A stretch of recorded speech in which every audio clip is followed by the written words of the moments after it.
again, everybody. Moby Dick, chapter 14. I should get a bookmark, really, but there we go. Yeah, chapter 14, Nantucket. I'm in the Cloud House Cafe again, here in Stow, which I thoroughly recommend. I have cappuccino. I have cherry scone, which I'll eat in a moment. But Moby Dick by Herman Melville, out of copyright. Incidentally, if you want to pay for my coffee, you can do. Just go to buymeacoffee.com/A9630 and you'll be able to send me £5 to pay for my coffee. That'd be lovely if you did that. That'd be great. Chapter 14, Nantucket. Nothing more happened on the passage worthy of the mentioning, so after a fine run, we safely arrived in Nantucket. There, that's it. Oh no, there's more, sorry, there's more. Nantucket. Take out a map and look at it. See what real corner of the world it occupies, how it stands there away offshore, more lonely than the Eddystone lighthouse. Look at it. A mere hillock and elbow of sand, all beach without a background. There is more sand there than you would use in 20 years as a substitute for blotting paper. Some gamesome wights will tell you that they have to plant weeds there so they don't grow naturally, that they import Canada thistles, that they have to send beyond seas for a spile to stop a leak in an oil cast, that pieces of wood in Nantucket are carried about like bits of the true cross in Rome, that people there plant toadstools before their houses to get under the shade in summertime, that one blade of grass makes an oasis, 3 blades, a day's walk a prairie. And they were quicksand shoes, something like Laplander snowshoes, that they were so shut up, belted about, every way enclosed, surrounded, and made an utter island of by the ocean, that to their very chairs and tables small clams will sometimes be found adhering to the backs of the sea turtles, as to the backs of sea turtles. But those extravaganzas only show that Nantucket is no Illinois. Look now at the wondrous traditional story of how this island was settled by the Red Man. Thus goes the legend. In olden times an eagle swooped down upon the New England coast and carried off an infant Indian in his talons. With loud lament, the parents saw their child borne out of sight over the the wide waters. They resolved to follow in the same direction. Setting out on their canoes, after a perilous passage, they discovered the island, and there they found an empty ivory casket, the poor little Indian skeleton. Let's have a little bit of scone. So, as I've said before, we have to remember this book was written a long time ago in the 1800s, so some of the language is, perhaps not what we would use today. But that's what makes it out of copyright, doesn't it? Let's have a bit of cherry. Nice bit of cherry that's just about fallen off.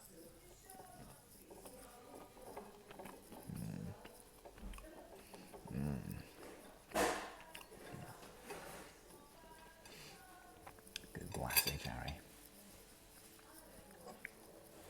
Delicious. So as always, do let me know what you're thinking about the book as we're reading it.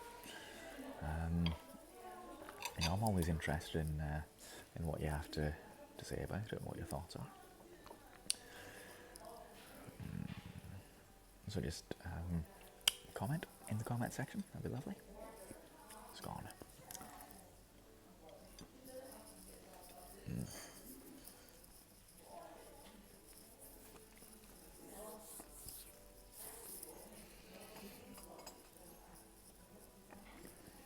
Delicious.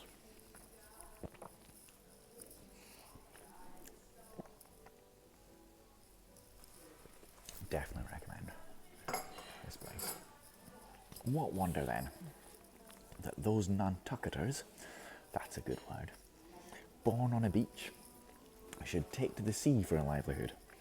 They first caught crabs and quahogs in the sand. Grown bolder, they waded out with nets for mackerel, More experienced, they pushed off in boats and captured cod, and at last, launching a navy of great ships on the sea, explored this watery world.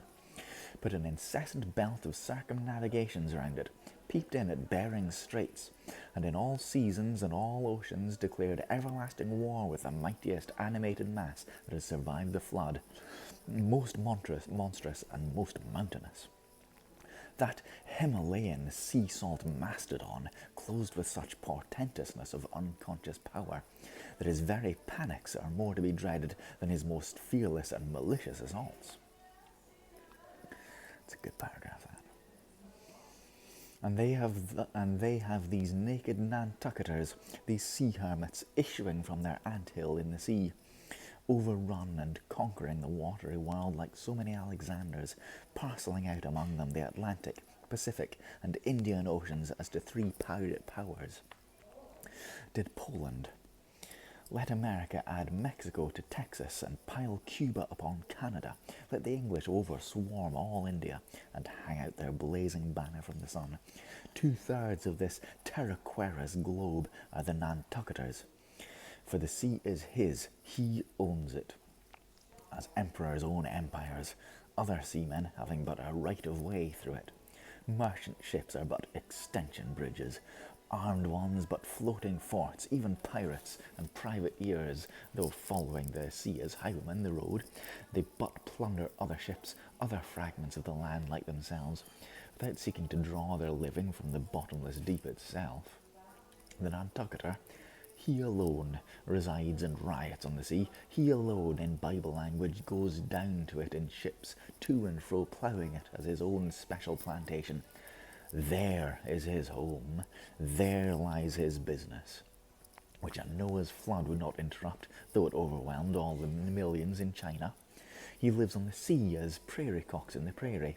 He hides among the waves. He climbs them as chamois hunters climb the Alps. For years he knows not the land, so that when he comes to it at last, it smells like another world, more strangely than the moon would to an earthsman. With the landless gull that all sunset folds her wings and is rocked to sleep between the billows, so at nightfall in Nantucketer, out of sight of land, furls his sails and lays him to rest, while another his very pillow rush herds of walruses and whales. Oh, what a chapter that was. That was chapter 14. What an impressive way of describing Nantucket and the people who live there. I want to go and look at a map now, see what it's like.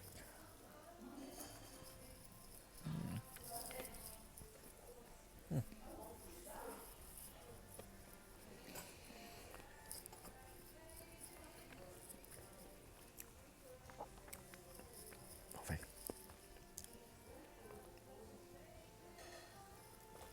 It's another short chapter coming up. I think chapter 15, chowder. A little bit longer, but not too long. It was quite late in the evening when the little Moss came snugly to anchor, and Keekeg and I went ashore, so we could attend to no business that day, at least none but a supper and a bed. The landlord of the Spouter Inn had recommended us to his cousin, Hosea Hussey of the Trypots, whom he asserted to be the proprietor of one of the best-kept hotels in all Nantucket. And moreover, he had assured us that cousin Hosea, as he called him, was famous for his chowders. In short, he plainly hinted that we could not possibly do better than try potluck at the Trypots. But the directions he had given us about keeping a yellow warehouse on our starboard hand till we opened a white church to the larboard, and then keeping that on the larboard hand till we made a corner 3 points to the starboard, and that done, then ask the first man we met where the place was. These crooked directions of his very much puzzled us at first, especially as, at the outset, Keekeg insisted that the yellow warehouse, our first point of departure, must be left on the larboard hand, whereas I had understood Peter Coffin to say it was on the starboard. However, by dint of beating about a little in the dark, and now and then knocking up a peaceful inhabitant to inquire the way, we at last came to something which there was no mistaking. 2 enormous wooden pots, painted black, and suspended by asses' ears, swung from the cross trees of an old topmast planted in front of an old doorway. The horns of the cross trees were sawed off on the other side, so that this old topmast looked not a little like a gallows. Perhaps I was oversensitive to such impressions at the time, but I could not help staring at this gallows with a vague misgiving. A sort of crick was in my neck as I gazed up to the 2 remaining horns. Yes, 2 of them. One for Keekeg and one for me. It's ominous, thinks I. A coffin, my innkeeper, upon landing in the first whaling port, tombstones staring at me from the whalemen's chapel, and here a gallows and a pair of prodigious black pots too, and at last throwing out oblique hints touching Tophet. I was called from those recollections by the sight of a freckled woman with yellow hair and a yellow gown standing at the porch of the inn under a dull red lamp swinging there that looked much like an injured eye, and carried on a brisk scolding with a man in a purple woolen coat. "Get along with ye," she said to the man, "or I'll be combing ye." And so it turned out, Mr. Jose Hussey being from home, but leaving Mrs. Hussey entirely competent to attend to his affairs. Upon making known our desires for a supper and a bed, Mrs. Hussey, postponing further scolding for the present, ushered us into a little room and seated us at a table spread with the relics of our recently concluded repast, turned round and said to us, "Clam or cod?"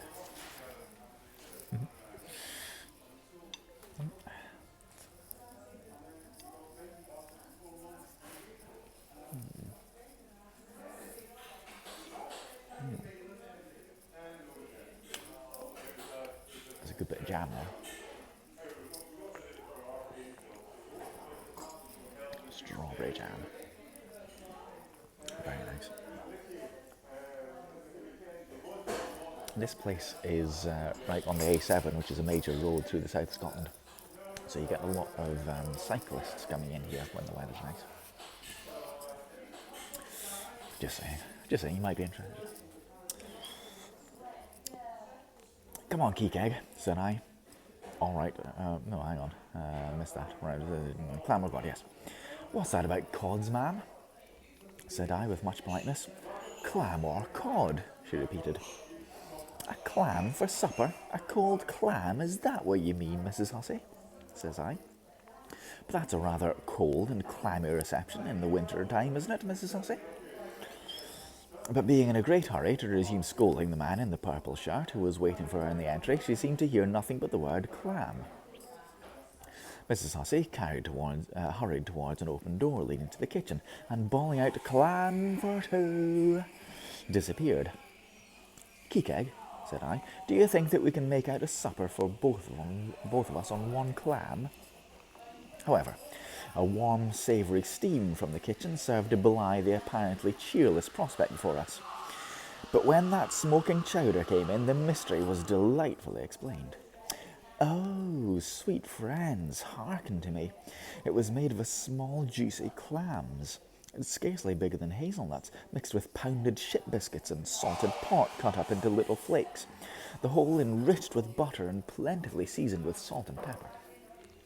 Our appetites being sharpened by the frosty voyage, and in particular Keekeg seeing his favourite fishing food before him, and the chowder being surpassingly excellent, we dispatched it with great expedition, when leaning back a moment and bethinking of Mrs. Hussey's clam and cod announcement, I thought I would try a little experiment. Stepping into the kitchen door, I uttered the word "cod" with great emphasis and resumed my seat.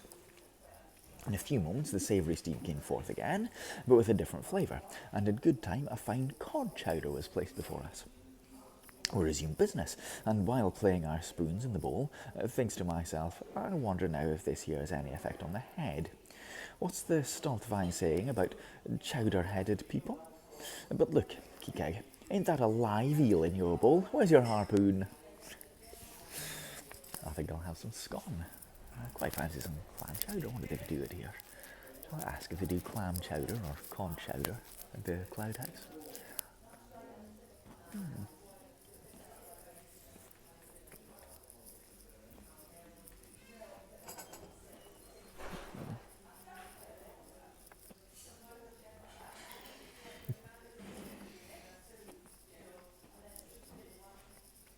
Do you think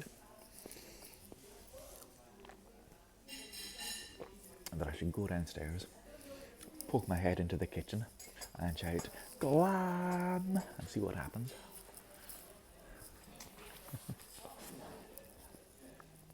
Fishiest of all fishy places was the trypots, which well deserved its name, for the pots there were always boiling chowders. Chowder for breakfast, and chowder for dinner, and chowder for supper, till you began to look for fish bones coming through your clothes. The area before the house was paved with clam shells. Mrs. Hussey wore a polished necklace of codfish vertebra, and Hosea Hussey had his account books bound in superior old shark skin. There was a fishy flavour to the milk, too, which I could not at all account for until one morning, happened to take a stroll along the beach among some fishermen's boats. I saw Hosea's brindled cow feasting on fish remnants, and marching along the sand with each foot in a cod's decapitated head, looking very slipshod, I assure you. Supper concluded, we received a lamp and directions from Mrs. Hussey concerning the nearest way to bed. But as Keekeg was about to precede me up the stairs, the lady fetched forth her arm and demanded his harpoon. She allowed no harpoons in our chambers. "Why not?" said I. "Every true whaleman sleeps with his harpoon, but why not?" "Because it's dangerous," she says. "Ever since young Stiggs, coming from that unfortunate voyage of his, there's no vowels in that, unfortunate voyage of his, when he was gone 4 years and a half with only 3 barrels of ile, was found dead in my first floor back, with his harpoon in his side. Ever since then, I allow no boarders to take such dangerous weapons in their room at night. So, Mr. Keekeg," for she had learned his name, "I will just take this here iron and keep it for you till morning. But the chowder, clam or cod tomorrow for breakfast, man?" "Both," says I, "and let's have a little smoked herring by way of variety." There you go, end of chapter. Okay, we'll leave the next chapter. We'll leave the next chapter for another time, because it's quite a long one. Yeah, quite a long one, chapter 16 of the ship, so we'll leave that for next time. Okay, so, like I said, if you want to, whoops, sorry, that was my cable there. Oh, you get a quick shot there. That's gone. Yeah, if you would feel like paying for my coffee and it's gone, you can do that. buymeacoffee.com/A9630. I'll probably put the link in the description. And let me know what you're thinking. Tell me your thoughts. Do you fancy some clam chowder or cod, or some smoked herring? Did he ask for? But thank you for watching anyway, and I'll see you next time. See you there. Bye bye.